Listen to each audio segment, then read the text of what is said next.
I am a left-leaning Gen Z woman pursuing a political career in Utah, and one of the most common questions I get on my page is why would you stay here and pursue politics when you could go to a bluer state and do it over there? So I thought I would answer that question because I think it's fair. I wrote down some of my thoughts. Hopefully there are people that can find resonance in what I have to say, especially people who are in other conservative states and might feel the same way. I was born and raised here. Utah is my home. My family is here, as well as the people that I love and all of my memories thus far. And I don't think loving your home state means that you have to agree with every single policy it passes. Second, growing up in Utah, especially around religious culture, I think actually gives me a perspective that is important to have in political conversations.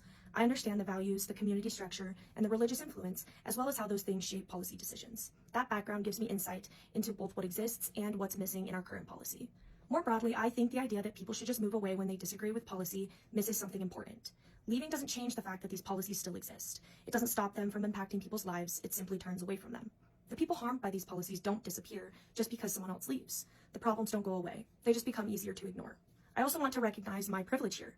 While I'm not in the highest position of privilege, I do recognize that as a white cis woman, I am generally safe in my day-to-day life in Utah. And I don't think the ethical response to that safety is to disengage. I think rather I should use it. If I can stay, speak up, and push back without facing the worst consequences, then I feel a responsibility to do that for people who don't have the same level of protection. And again, not everyone can just move. Relocation requires money, job flexibility, housing access, and support systems. Suggesting that people should simply leave assumes a level of privilege that many people do not have. I also believe there's a difference between healthy debate over fiscal policies and policies that directly restrict people's ability to live safely, access healthcare, or exist openly within their communities. Lastly, I want to speak personally. When I was growing up, I didn't always feel like there were people advocating for someone like me here. There are kids in Utah right now who feel that same isolation. While leaving might make things easier for me as an individual, it doesn't help the people who are still here.